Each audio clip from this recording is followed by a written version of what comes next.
دوسری دعا بڑی خوبصورت. آج ہم لوگ کہتے ہیں یار اللہ کو بڑی چیز نہیں مانگنی چاہیے تھی. رب سے مانگا کرو یار, کھلے دل سے مانگا کرو, کیوں نہیں مانگتے؟ اس کے خزانوں میں کمی ہے؟ اتنا بڑا در اور دعا اتنی چھوٹی سی ہو؟ نہیں, اتنا بڑا در ہے, دعا بھی اتنی بڑی ہونی چاہیے. جی کھول کے مانگا کرو. بنا مانگنے میں تھا اس جگہ پہ شرماتا ہے, جب ایک بیٹا باپ سے مانگے نا تو وہ شرماتا ہے کہ باپ کی جیب میں پیسے کم ہوں گے. وہ 1000 مانگ لے گا تو لاکھ کبھی نہیں مانگے گا, اور اتنے پیسے کی گنجائش نہیں. ایک بندہ اپنے سر سے مانگے گا تو وہ دیکھ کے مانگے گا, اتنی گنجائش نہیں. تو جب مسلمان ہے, ہمارا عقیدہ اس کے خزانوں میں کمی کوئی نہیں, تو جب اس کے در پہ مانگنا ہے تو پھر کھلے دل سے مانگا کرو. پھر یہ نہ سوچا کرو میں کیا مانگ رہا ہوں, بڑی چیز مانگو. اس کے دینے میں کمی نہیں, ہمارے لینے میں کمی ضرور ہو سکتی ہے. تو حضرت سلیمان نے بھی اسی طرح مانگا, بہت بڑی چیز مانگی. عرض کی مولا سب سے پہلی گزارش ہے مجھے معاف فرما دے, بخش دے. پھر عرض کی مولا کریم مجھے وہ سلطنت, وہ بادشاہی عطا فرما جو اس سے پہلے نہ کسی کو عطا کی گئی ہو, نہ میرے بعد کسی کو ایسی بادشاہت نصیب ہو. اور رب نے آپ کی دعا کو قبول فرما لیا. فرمایا جا سلیمان تیری دعا قبول ہو گئی. پھر دیکھیں شان و شوکت, بندے کے دل میں ایک رشک پیدا ہوگا, شان و شوکت دیکھیے. پھر جب آپ نے بادشاہی سنبھالی تو مقام یہ, رب نے فرمایا سلیمان میں نے تجھے عزت عطا کی ہے, تیری دعا اس طرح قبول کی, کائنات کے جتنے پرندے ہیں آج سے سارے تیرے تابع ہیں, تیرے حکم پہ چلیں گے, سارے جانور تیرے حکم پہ چلیں گے. یہ نہیں بلکہ فرمایا آج کے بعد یہ سارے جانور پرندے تیری بولیاں سمجھیں گے بھی, تو ان سے باتیں بھی کرے گا, ان کی باتوں کو سمجھے گا بھی اور جواب بھی دے گا. یہ تجھے مقام حاصل ہو گیا. پھر فرمایا یہ نہیں, یہ ساری کائنات دنیا کے جتنے بھی جن ہیں وہ سارے آج کے بعد تیرے تابع ہیں, سارے جن تیرے اشاروں پہ چلا کریں گے. حضرت سلیمان جیسی شان و شوکت کائنات میں کسی کو عطا نہیں ہوئی, اتنی عظیم سلطنت. ساری کائنات کے, ساری دنیا کے چرندوں پرند ایک ایک مخلوق آپ پہ اشارے پہ چلتی تھی, آپ کے ایک اشارے پہ ساری کائنات کی مخلوقیں کام کرتی تھی. پھر آپ کو مقام حاصل ہوا جب آپ تاج رکھ کے سر کے اوپر آپ تاج سجا کے جاتے تھے نا, جیسے ہی آپ تخت پہ بیٹھ کے تاج کو سر پہ رکھتے تھے تو جتنے بھی کائنات دنیا کے پرندے تھے وہ سارے آپ کے سر کے اوپر جمع ہو جاتے تھے, اور پھر پروں کو پھیلا لیتے تھے, آپ پہ سایہ کرتے تھے. کیا ان کے اے سی تھے, کیا ان کی ٹھنڈک تھی, کیا ان کی ہوائیں, کیا شان و شوکت تھی. پرندے سر پہ سایہ کر دیتے تھے پروں کو پھیلا کے, جب تک بیٹھتے تھے پرندے آپ کے سر پہ موجود رہتے تھے, سایہ کر کے رہتے تھے, آپ کو گرمی نہیں لگتی تھی. پھر شان و شوکت کا عالم, جس تخت پہ آپ بیٹھتے تھے اس تخت کی لمبائی سنیے. جس مکان میں وہ تخت رکھا گیا تھا وہ مکان 36 کوس میں بنایا گیا تھا.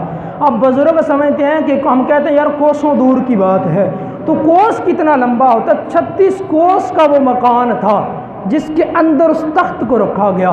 پھر اس تخت کی جو لمبائی تھی وہ 3 کوس تھی, 3 کوس کا تخت تھا, اس کے اوپر 40 کرسیاں سونے کی سجائی گئی.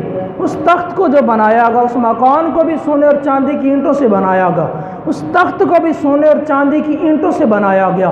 پھر اس کے اوپر ہیرے جوہرات سجائے گئے, پھر فیروزہ, لال, یاقوت, مرجان کے پتھروں کو سجایا گیا. اس تخت کو خوبصورت بنا دیا گیا. اس کے پھر ارد گرد یہ جو ساتھ والی نیچے والی جگہ تھی, 1000 کرسیاں ادھر, 1000 کرسیاں ادھر, ادھر والی 1000 کرسیوں میں جنات موجود تھے, ادھر والی 1000 کرسیوں میں انسان موجود تھے. یہ وہ لوگ تھے جو عظیم لوگ تھے جن کے لیے کرسیاں بنائی گئی. ان کے علاوہ ہزاروں جنات, ہزاروں انسان غلام وہاں پہ کھڑے ہوتے تھے. اور وہ جو تخت بنایا گیا اس کے آس پاس ایک درخت ادھر تھا, ایک درخت ادھر تھا. وہ درخت کیسا تھا کہ اس کی جو شاخیں تھی وہ چاندی کی تھی, اس کے جو گوشے بنائے گئے تھے وہ سونے کے بنائے گئے تھے, اس کے جو پھل بنائے گئے تھے وہ انگور کے خود تیار کیے گئے تھے. اور ہر ٹہنی کے اوپر ایک طوطی اور ایک طاؤس بنایا گیا تھا, طاؤس مور کو کہتے ہیں, اور ہر ٹہنی کے اوپر بنایا گیا تھا. ان کو بنانے کے بعد ان کے پیٹ کے اندر مشک, زعفران اور عنبر اور کستوری کی خوشبو رکھی گئی تھی, اور پھر ان کے پروں کو بنایا گیا تھا. اور پھر حال یہ تھا جب آپ جیسے ہی تاج کو پہنتے تھے تو وہ جو اللہ کی قدرت ہے وہ طاؤس اور وہ طوطی وہ دونوں اپنے پروں کو ہلاتے تھے, اور جیسے ہی پروں کو ہلاتے تھے ان میں سے خوشبو نکلتی تھی, خوشبو نکلا کرتی تھی. کیا منظر ہوگا, کیا خوبصورتی ہو گئی. پھر آپ جب تاج پہ بیٹھتے تھے, تاج پہن کے تخت پہ بیٹھا کرتے تھے, وہ سارے جنات اس طرح ہاتھ باندھ کے کھڑے ہوتے تھے. جنات بھی کھڑے, ہر روز حاضری لگتی تھی. دنیا کے جتنے پرندے تھے ہر روز حاضری لگواتے تھے. رب فرماتا ہے ہفتے اقلیم کی ہم نے بادشاہت عطا کی. ہفتے اقلیم کہتے ہیں پوری دنیا کی بادشاہت کو، پوری دنیا کی بادشاہت عطا کی. اور اس طرح چین بھی کھڑے ہیں، پرندے بھی، چرندوں پرند جانور ہر چیز، شیر بھی موجود ہے، ہاتھی بکری انسان جن کائنات کے پرندے ہر چیز موجود ہے، کھڑی ہے. حاضری لگتی تھی پھر جاتے تھے، ہر روز حاضری لگا کرتی تھی. آپ کے یہ شان و شوکت تھی. پھر رب فرماتا ولی سلیمان الریح عاصفۃ تجری بامرہ الی الارض التی بارکنا. حضرت سلیمان علیہ السلام کے لیے ہم نے ہوا کو مسخر کر دیا، مطلب کہ ہم نے ہوا کو بھی سلیمان کے تابع کر ڈالا. اور اس کی وجہ سنیے یہ ہوا تابع کیسی ہوئی. ایک بار حضرت سلیمان علیہ السلام آپ گھوڑوں کا جو استنبل تھا نا، جو گھوڑوں کی جگہ تھی جہاں پہ گھوڑے باندھے جاتے تھے، فارم ہاؤس، اس میں گئے اور آپ دیکھ بھال کر رہے تھے. دیکھ بھال کرتے کرتے مشغول اتنے ہوئے کہ دیکھ بھال کرتے کرتے عصر کی نماز قضا ہو گئی. اچھا یار میں حیران ہوتا ہوں، کسی کی عصر کی نماز قضا ہوتی ہے تو رب ہوا کو اس کے تابع کر دیتا ہے، کسی کی عصر کی نماز قضا ہوتی ہے تو رب سورج کو تابع کر دیتا ہے. تو یہ عجب سی ایک منطق نہیں، عصر کا کتنا مقام ہوگا. یہ دو واقعے آپ نے بڑے خوبصورت سنے. تو حضرت سلیمان علیہ السلام کی عصر کی نماز قضا ہو گئی تو آپ کو جلال آیا اور دکھ ہوا کہ مولا کریم میں تیری عبادت سے ان گھوڑوں کی خاطر رہ گیا.